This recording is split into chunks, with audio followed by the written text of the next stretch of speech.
We want to officially welcome you to our webinar today, The Strategy Behind Hungry Harry's Eye-Catching Brand. Thank you guys for all being here, and thank you, Sarah, for being here. It's going to be a great talk. Our team empowers effortless visual storytelling, both through our digital asset management tools and through webinars like this. And with that, I want to officially welcome Sarah Matheson, our guest today. Sarah is both a professional photographer and the co-founder and creative director for Hungry Harry's. And she was also recently shouted out as one of our favorite women in food photography. So be on the lookout for that post. Sarah, we are so glad to have you today. Thank you for being here. Thanks for having me. So, okay, let me just get rid of this one, show my screen. There we go. Okay, first of all, guys, I'm an Australian, so if some of my expressions are a little bit out there, hopefully Kristen will be able to translate. So I'm going to talk about the power of visual storytelling when launching a food, allergy-friendly food brand. Because the image, the visual storytelling sets the narrative. And what we do is we capture, we archive, and we optimize all of our visual assets. So this is me most of the time. I'm normally standing on a table, looking for natural light, you know, creating a photo or making a photo. So this is a photo that was used in the blog post for women in photography. And I kind of came to photography a little bit late compared to a lot of other people. I went back to school at 47 to study photo after a 25-year corporate career where I worked in business development for internet and marketing companies. So my role was to increase the size and the frequency of transactions from brands to customer bases. And I've been able to mold that with my love of photo, and my husband and I have actually started a business called Hungry Harry's. So before we go into Hungry Harry's, I'm going to explain how we came into the food allergy world. So this is our little guy, and this photo can be really hard to look at, but because there's a happy side and a challenging side to it. So this photo was taken in Thailand when Harry was just under 3, and Aussies go to Thailand like Americans go to Mexico. So it was that family holiday.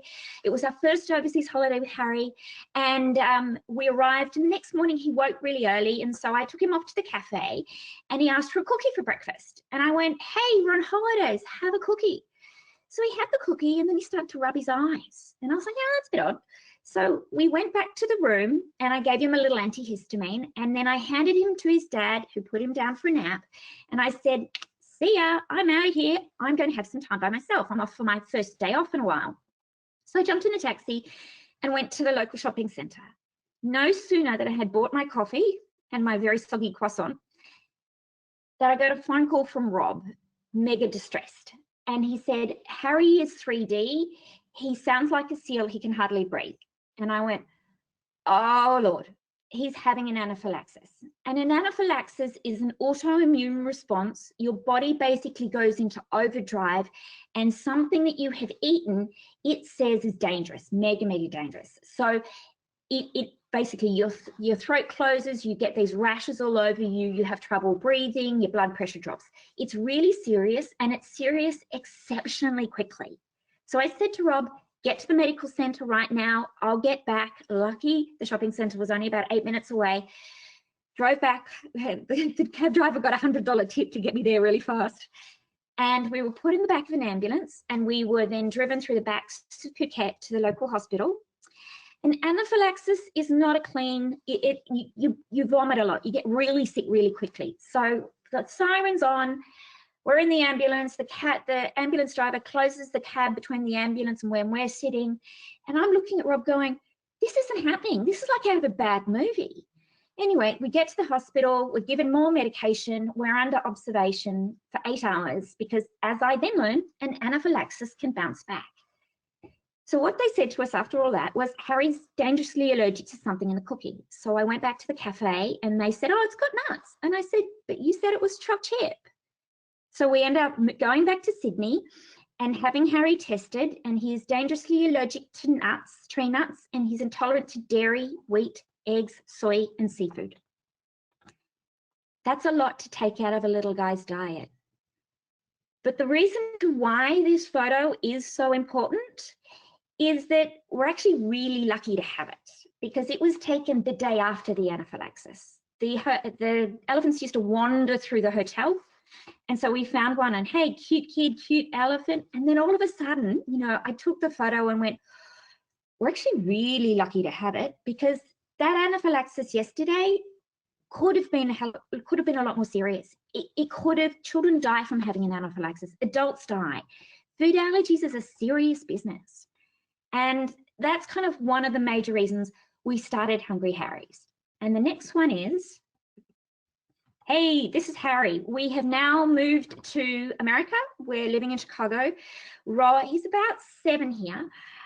This photo was taken outside of Lurie Children's Hospital, going to an allergy appointment. And yes, yellow seems to have crept into all elements of our life before we kind of really knew it.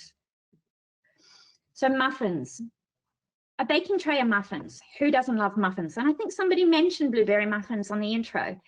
So I used to make these muffins for Harry. He'd take them to school every day for lunch. So literally 7, 8, 9, 10, 11, all the time. That's what he had for lunch every day. And his lunchbox was coming home empty. And I was like, congratulations, Mother of the Year. Harry, you're eating your lunch. And he goes, no, I'm not. And I'm like, who's eating your lunch? And he went, Vivian eats my lunch. Harry, why is the non-allergy kid eating the allergy kid's lunch? Mom, she likes it. And I can remember standing in the kitchen, and I had a muffin in my hand. And you know, when you're making a point, when you're holding something, your hands kind of bounce up and down. And I looked at Rob and I went, there's something in this. There's something in this opportunity. I don't know what it is. I don't know how to do it yet, but we have to share our recipes. We have to share this. And that became Hungry Harry's. So we launched just on a year ago. That's Rob, that's me, and there are mixes. So we have 5 baking mixes. So we have pancake, muffin, yellow cake, chocolate cake, and a plain flour. We are free of the top 14 allergens. So none of those allergens have ever been in our production facility. And our production facility is in a secret location, because we basically don't, we're waiting to use up all the scale. So here's my first question. Does anybody have a food allergy, or do they know anybody who has a food allergy?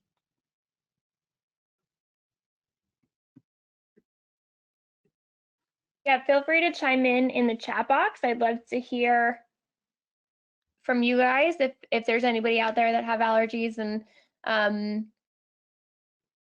I have only a slight allergy, but I have worked with kids who have them, and I know it's such a different life for those parents and for those kids, and there's such a level of stress and fear that I think is hard to relate to, you know, if you don't have a kid with allergies. Looks like Amy is chiming in saying that, you know, she knows lots of people who are celiac and who are allergic to dairy, which actually reminds me, my brother just developed a allergy to dairy later in life, which that's the largest actually increase in allergies is late onset. Oh, interesting. I didn't know that.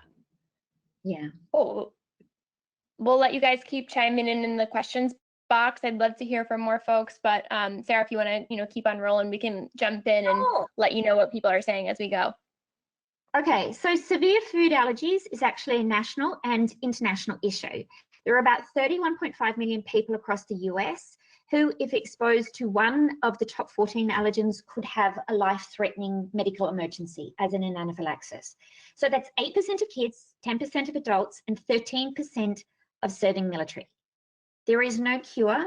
There is only dietary substitution. So you just have to avoid the food. But for many of us, like our family, you have to avoid the food at all cost.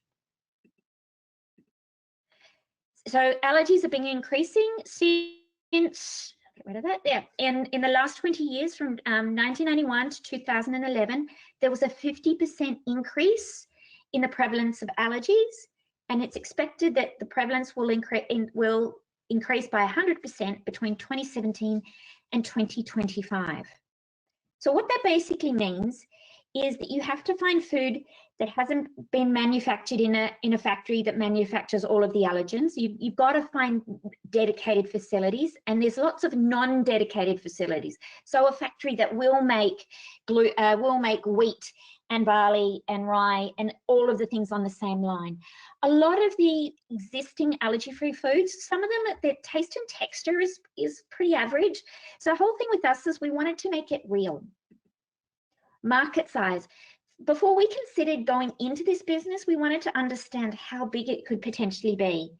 This $10 billion in US supermarket sales relates to the free-from market, and that refers to organic, dairy-free, egg-free, all of the different free-froms, so all of the smaller markets that go together.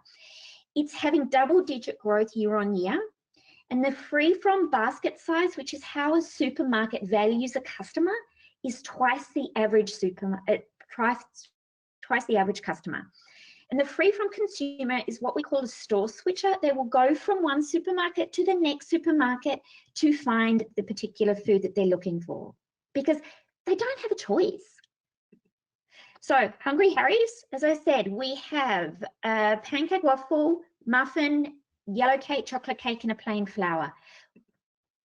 And on the back, you've seen Darling Harry. So he's, I think he's 12 in this photo, he's now 14. So what you'll see also is the Spoken logo down here in the corner of the pack. Spoken is an allergy app, and we're strategically aligned with them. They're the largest allergy app in the market. And so they have all these amazing reviews, and you can go in and find restaurants to dine at or take away from, or you can go in and you can actually find suitable products for your allergens. So I'm going to ask another question. What does the color yellow mean to you?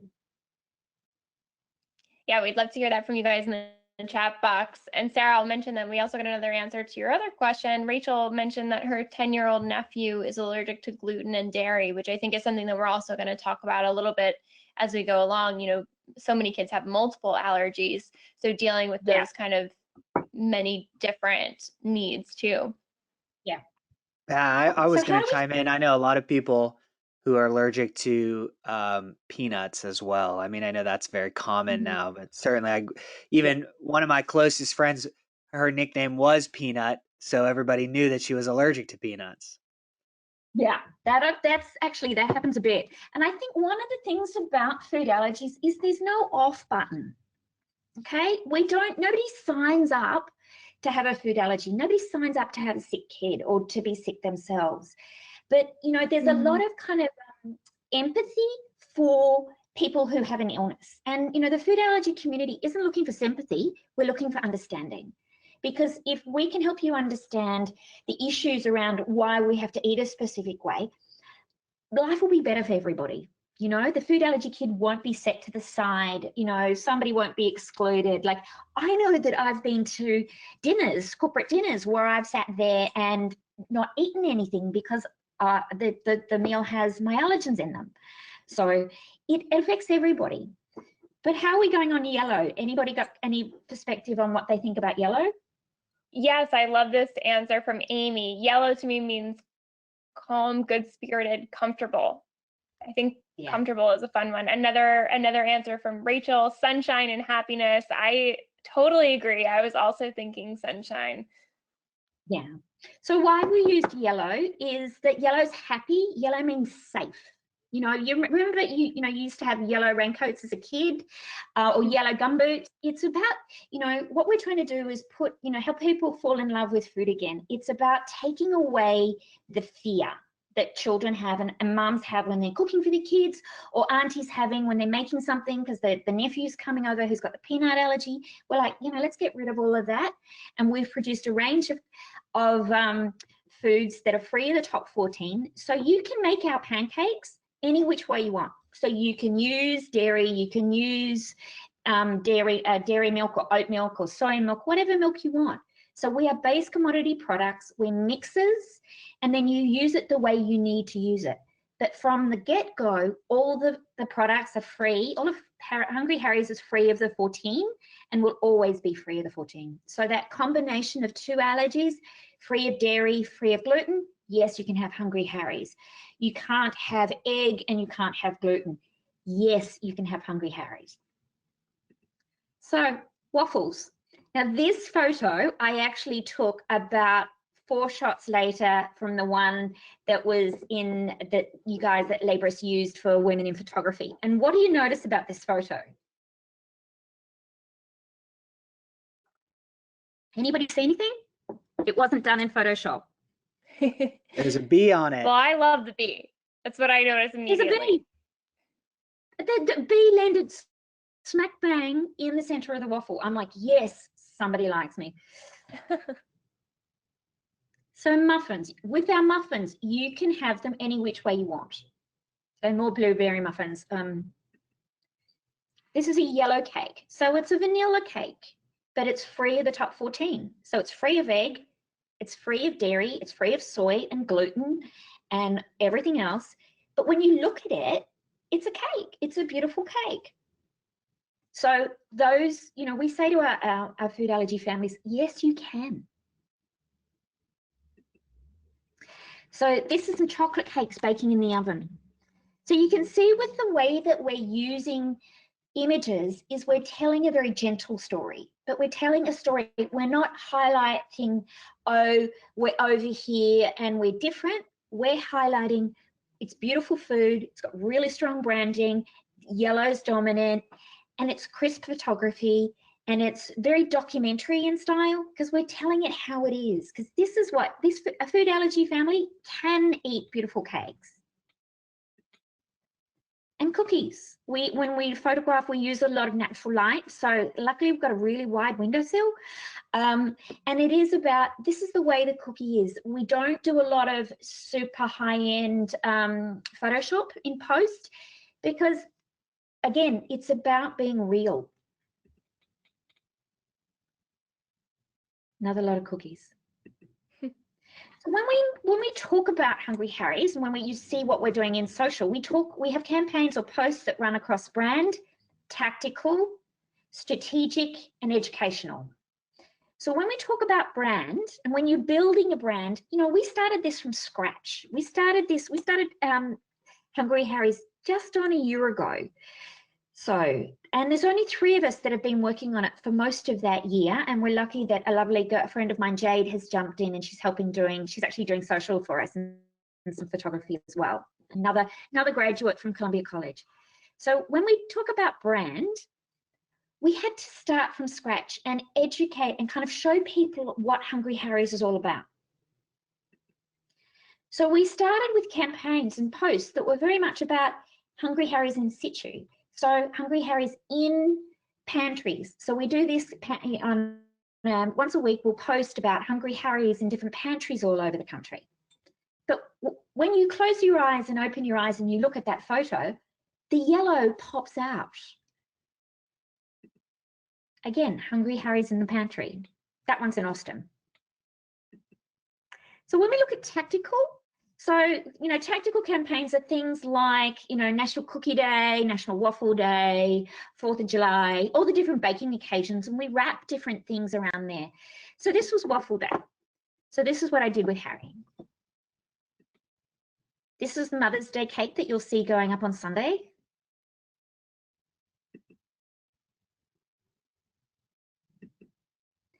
This was International Waffle Day last year. We actually made the John Hancock Tower out of waffles. I thought it was hilarious. And this is what we did for May the 4th be with you. So a few days ago, we literally made 2 waffle bowls using the by Dash waffle irons. So the company is called, now I've gone mental blank. It's by Dash and, I'll come back to it. I've gone mental blank. But what we did is we made 2 waffle bowls and then we put them together and then I actually dressed a production cart in black and then we created outer space. But hey, a bit of fun. So we're very kind of engaging and we're light and it's fun. It's not, you know, a lot of conversations around food allergies are very heavy and negative and because there are very, very severe consequences, but we wanted to make it fun strategically. So again, we work with spoken So if you go and you can download the Spoken app and you can find all of our Hungry Harry's products on there. You can also find that we're a verified brand, which means that they've double checked all of our claims. So, you know, we do know that our factory is free of the 14. It's never had any of those products, any allergens in there ever. And there's not a lot of destinations, so not a lot of factories around the country that are free of the top 14. So we keep ours under lock and key. Oops. This is what we do for an organization called Red Sneakers for Oakley. Every time I photograph, and again in the photo that was used for women in photography, you would have noticed red sneakers. So red sneakers are the icon for the charity Red Sneakers for Oakley. Oakley was a little, I think it was 13, 14, 12, little guy who had a cookie. It contained walnuts, and unfortunately he had a delayed reaction, had an anaphylaxis, and passed away. So, you know, and that kind of makes the experience that we had even more kind of challenging to process, because we were so close to having a negative consequence. So the way that we talk about Red Sneakers for Oakley is we support them by every time we photograph, we wear Red Sneakers for Oakley, to the point where I've just bought Jade some red sneakers. Again, and as you know, food photographers, you're always up a ladder, always standing on something. One of our other strategic partners is UPS. So UPS do all of our deliveries, and our local guy is hilarious. He's a really good sport. So he often holds Hungry Harry's parcels, and I take photos and things like that. But again, telling the story about Hungry Harry's is more than just a packet on a shelf. It's actually the community behind it. It's the community around it. It's the partners that we engage with. It's the companies that we use that allow us to get our Hungry Harry's all over the country. And then we do educational campaigns. So May is Asthma and Allergy Awareness Month. So what that basically means is that the community is focused on allergy awareness and asthma awareness. It's also Celiac Month as well, Celiac Awareness Month. So all these conditions are kind of all in together.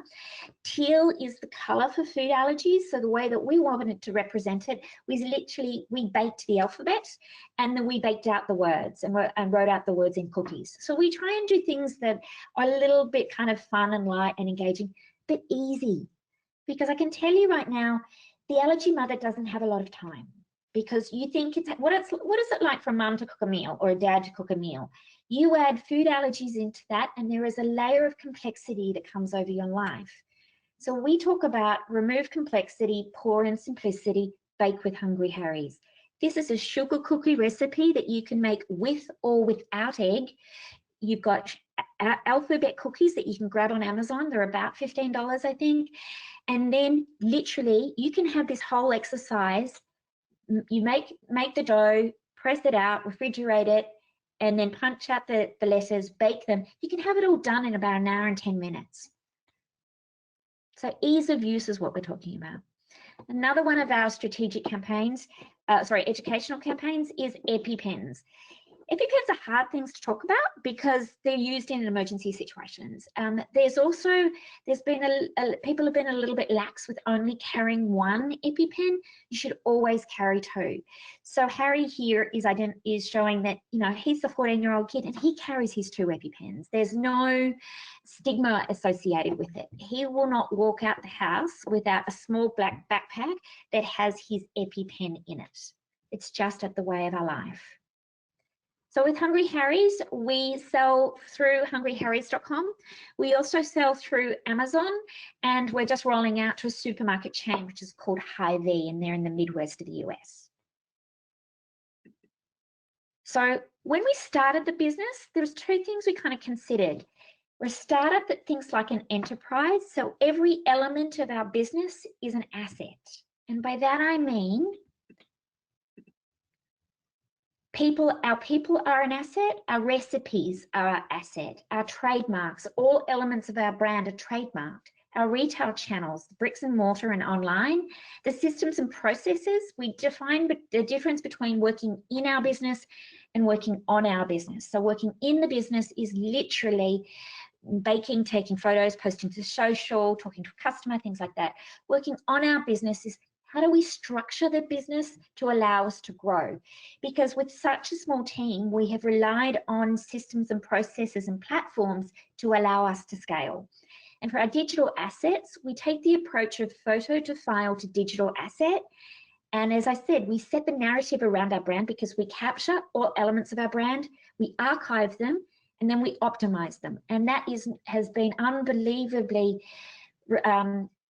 powerful, especially in the last 2 months, because we've got a whole pile of marketing plans that we're currently putting together for the next few months, but we haven't been able to go out and photograph anything. We haven't been able to go and visit people or visit supermarkets.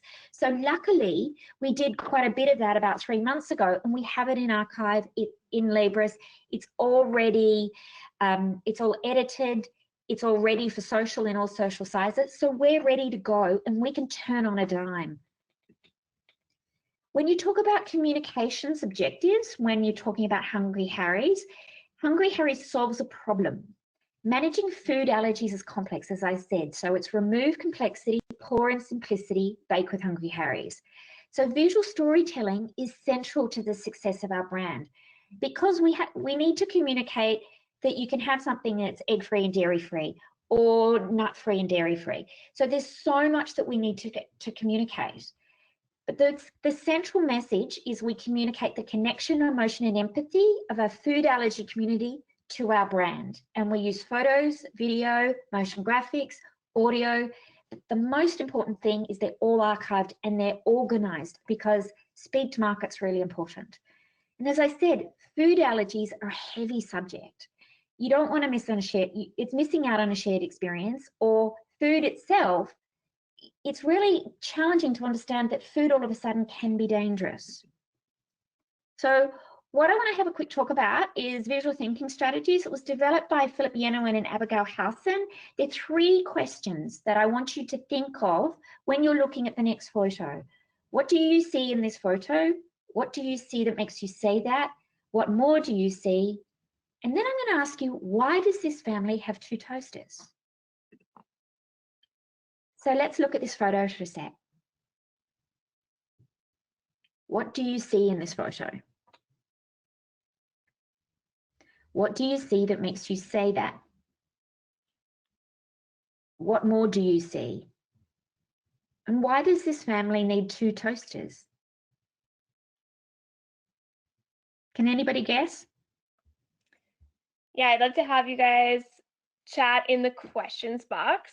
I know I have a guess seeing that label and, you know, knowing allergy families, which it sounds like a lot of people on the call do, you know, feeling like you have to have 2 of something, or, you know, you're making 2 different meals for 2 different needs, or 2 different kids who want to eat very differently, or, you know, even if you're making a meal for the parents and then making something different for the allergy-free kid, I think that is a big challenge.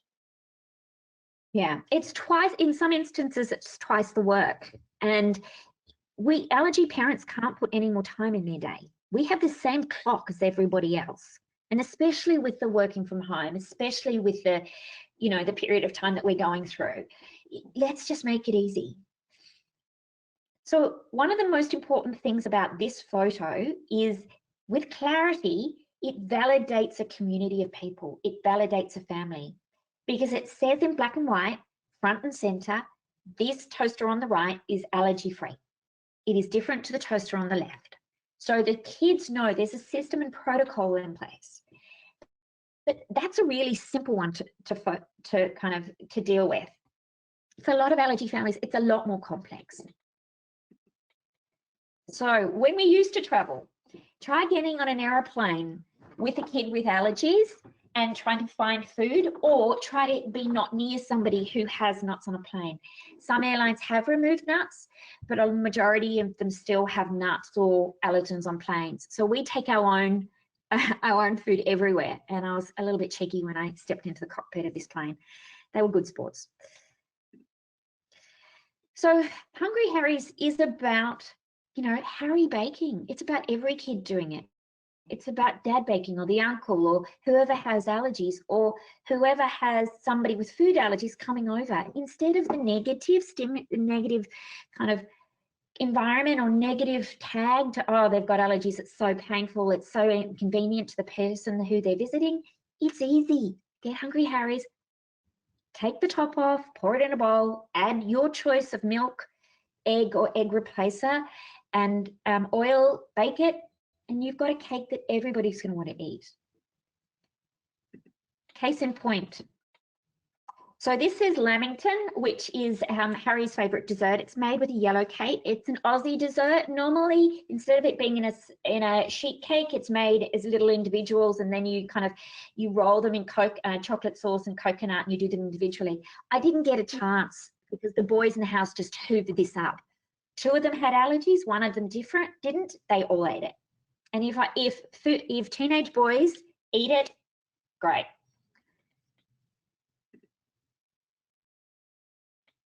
Simple things like waffles. Now I'm going to try and jump across to our Instagram account. What we do with we lead with Instagram. We are launching with Pinterest at the beginning of June, but with Instagram we post once to twice a day.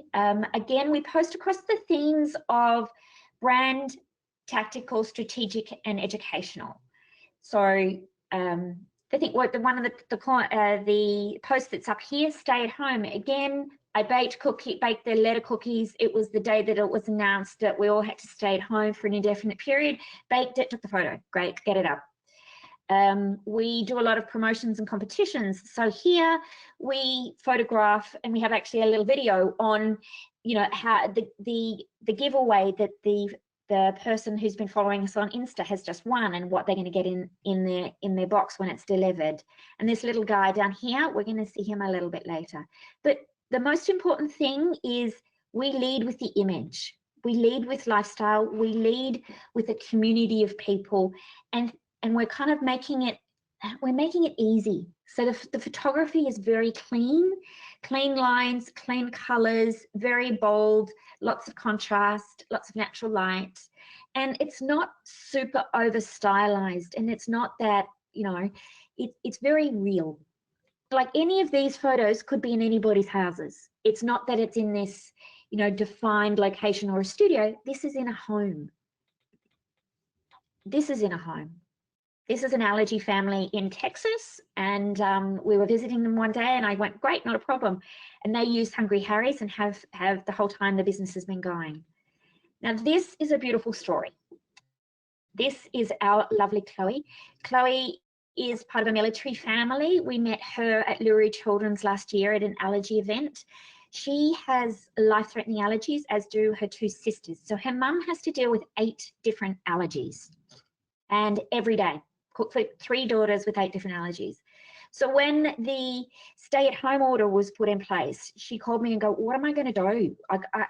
We can't have a party. And I went, yes, we can. We can have a virtual party.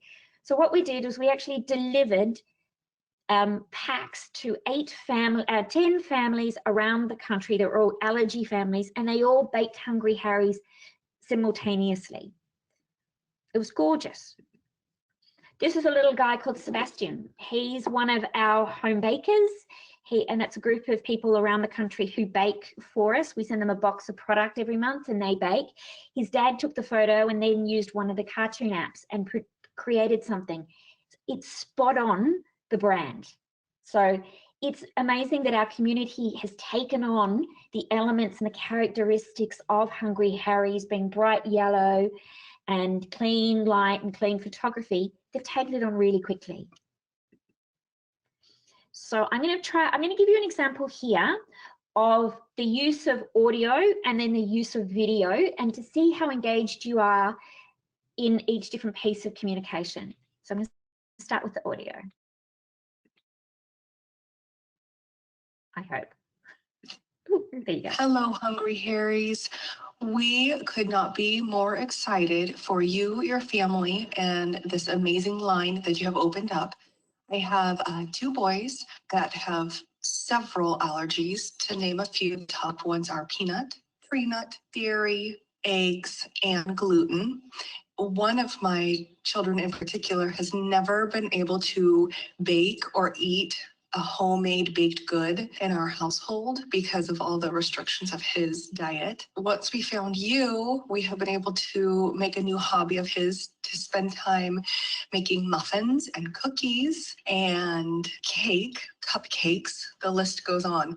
I can't tell you how exciting it is for him to actually be able to help out and have our whole family be able to be in the kitchen together. It's something that we wanted to do for so long time that was a possibility until now. So we are forever grateful for you. I think we are your biggest fans. And on another note, we just went to a friends group get together with adults and kids.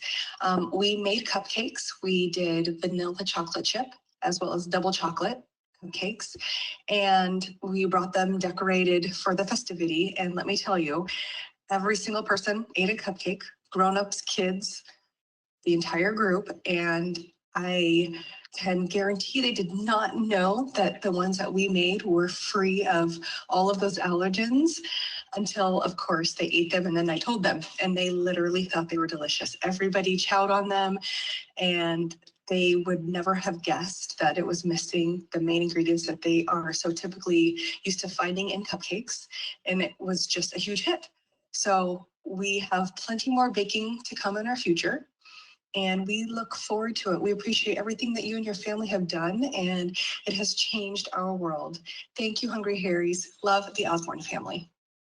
So I met Marie, who's mum to her two sons, because being a startup, we actually call our customers. So literally the first 100 customers we call on a regular basis, and just to get their feeling and sentiment on how they're going, what they like, what they don't like, any feedback they have, because they're a very valuable group of people. And we're very fortunate with the amount of customers that we have and the amount of repeat customers that we have. So Marie was one of the first conversations. I rang, left a message, said, hey, it's Sarah from Hungry Harry's. I'm Harry's mum, just checking in. Here's my number, call me back. And she actually played the message to her sons, and they went, they're real? They're people? Like, she's really a mum? And so they rang and we all had a conversation. It was just beautiful. So that's just audio. Now let's look at what it's like when you've got video.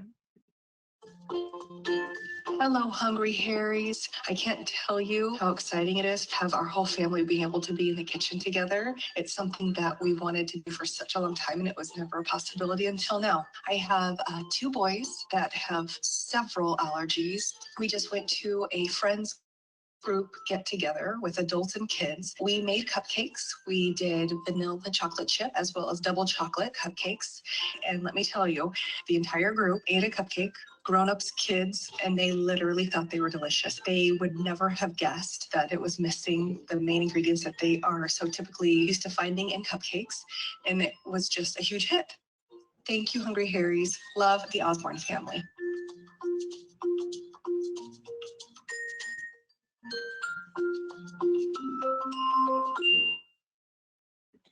Whoops. Hello. So one of the key things with what we're doing is we basically capture, archive, and then optimize. So what we're also doing is we're working with our group of home bakers, and they send us photos. So we're collecting photos of Hungry Harry's being used in the home, kids baking, adults baking, and then like this, like here, we produce, we'll do full day, food shoots, or I'll be in the kitchen on Sunday morning and I'll grab something. The most important thing is we archive everything, because had we not have archived in the past 12 months, we would be having a very, very challenging time right now, building a brand, building a community without any content. So, archive it properly, have a file convention, keyword. I cannot stress enough about keywording in photos. So keywords are, for those that aren't photocentric, it's all the information and the metadata that's behind the photo that allows you to then do searches. So you can literally go in and go chocolate chip cookie, and then all of your chocolate chip cookies will come up, and then you're in a situation to choose which image you want to use. I think where we are in marketing and for us as a startup, our photos and our digital strategy is not something to the side. It was one of the core pillars of our business, because we tell a story not just about Hungry Harry's, but we tell a story about our community. And we need photos from the community, so they're all able to use the Libris uploader and then send files straight up to us. So they come straight into incoming files. And then Jade, who's our photo editor, is able to pull them down, edit them, and then put them into day of capture. So the way that we organize it is everything is archived day of capture. So if we had this food shoot on the 3rd of February, all the assets I create, I put in there. And then when I go to use it in a campaign, I have campaigns by day. And our campaigns mirror what we're scheduling on social. So everything is in sync. We also use Libris for all of our home baker archive, for internal projects. We've got copies of our trademarks and all of our internal documents in there, how we work with our partners and brokers. And that's really important because at the moment we've got one supermarket chain. We potentially could have multiple supermarket chains within a short period of time. We've got different creative going left, right, and center. So we need to know that we have permission controls. So we know we've got the right file going to the right customer or the right partner. And then one other thing that's really, really important is our media kit. So we have a constant media kit that's open all access. You can see by the 2 green dots that anybody, I can send that link to anybody and they can have access to our media kit. So when we talk about our partners, you know, I'll reiterate, we're a startup that thinks like an enterprise. So these are the partners that we have worked with. Where to Go does all of our distribution. Salesforce, you would know, as the CRM. Escape Pod is our agency and they do our brand activity, and we're working on some new projects with them. Beekeeper Marketing, again, they've helped us with Amazon, because Amazon is a beast in itself. And again, we were exchanging images left, right, and center. So they have their own collection, a series of galleries for images that are specifically going to Beekeeper. So we have image control and version control. Spoken, we work with strategically, as I said, they're on pack and we do lots of promotions with them. Hy-Vee, we're in stores in the Midwest. Libris, hello. Hatchery is a local food incubator. Eurofins is the company that does all of our testing, so we test our products. Michael Best is our attorney. So again, all the trademarking that we do, all of that information is also held in Libris. And then Wintrust is our banking partner. Oops, there we go, right to the end. Any questions? Awesome.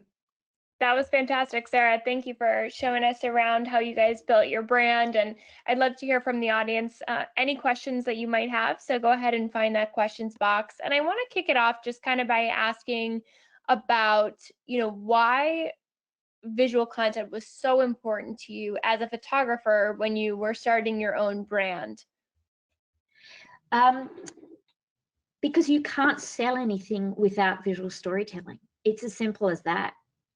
And the most important thing, especially when you're dealing with food allergies and there's a very high level of trust that is required, and loyalty and respect between the brand and the customer, that you can't say that in just a word. You need beautiful photos like this one. You know, I popped into our Instagram.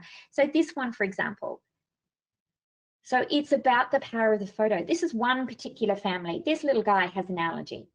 You know, that's what that family looks like. And then here's another, this is a gorgeous young girl from Kentucky. She actually makes videos using Hungry Harry's. It's called Baking with Isla. She's on YouTube. And she literally makes her own videos about baking for her mum who has celiac disease. So the importance of having assets like that and giving our community support to create those assets and the ability for us to share with them or get them really quickly. Because at the moment, for example, we have 32 home bakers. I can't have 32 people texting me or emailing photos. That's just not feasible. And that number could grow substantially. So we have a workflow in place that's ease of use for them because it's the mobile uploader on their phone, and it comes straight into Libris, and so it's already within our workflow. Great, and that leads perfectly into our next question about home bakers. So how did you, decide that home bakers were going to be an important part of your strategy, and working with influencers and working with people in your community? When we launched Hungry Harry's, we did it at an event called Nourished, which is a gluten-free and allergy-friendly event. We went to the Chicago one, June 2 of last year. There were 5,000 people. We fed 4,500 muffins and 2,000 pancakes to over 5,000 people. And I was talking to mums and aunts and grannies and people with food allergies themselves, all ages. And I was like, okay, maybe we should be doing something specifically with some really proactive ones. So through there, I met 5 or 6. And then through Instagram, I've just met a pile of people. And so we send them a box of product each month and seasonal support. So this month we've sent them the alphabet cookie cutters and a rolling pin and a tea towel and a range of other things because it's allergy month. So we made it a special baker's box, and they bake. And it's not about us telling them how to do or what to do. It's about us giving them Hungry Harry's and some baking support, and they do it. And they make beautiful things. And the kids make cakes, as you could see in that last video. So validating the community was really important through home bakers. But the most important thing really is that visual storytelling validates a community, and that shows the power of the brand. And that's why visual storytelling is so central to what we do, and that's why our home bakers are so central to what we do. Because Hungry Harry's, as much as it is about our story and about Harry, who is hungry, it is about a community of people, because all we're doing is reflecting the same experience as everybody else. We just happen to have encapsulated it and be able to share our baking mixes.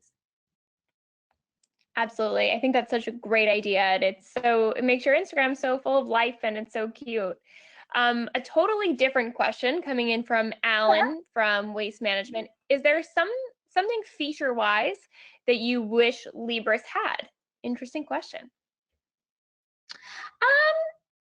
Something feature-wise that Libris had, I think first of all, what it does have, the flexibility to actually create the archive the way, or your archive the way you want it.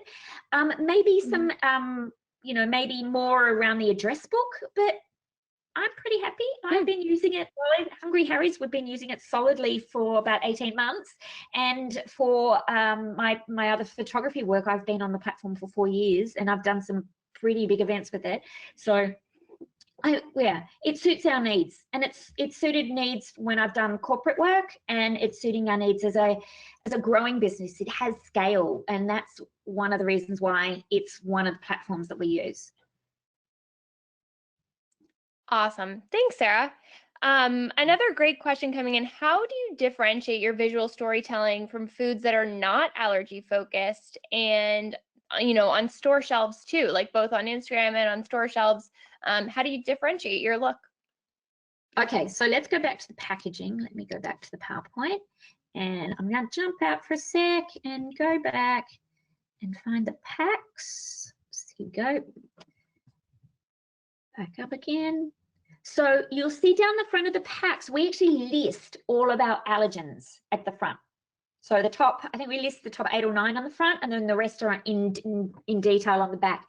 But we put the allergies that Hungry Harry's doesn't have, so allergy-free from the list. So what have we got? Dairy, peanut, egg, gluten, soy, tree nut, fish, all the way down, front and center. And then we have detailed information on the back. One of the challenges is that in reference to labeling and how product is presented in the supermarket, there's no consistent laws. There's no consistent laws from state to state. So it's really challenging in reference for food companies to have to follow rules. So because the rules are inconsistent.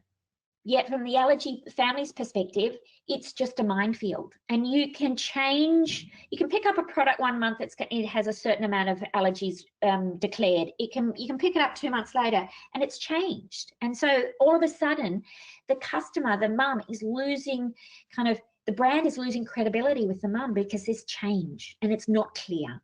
So we were very defined on making sure that our allergens were very clear on the front, making sure that we said, we're free from 14, we're in a clean manufacturing facility that's never had any of those 14.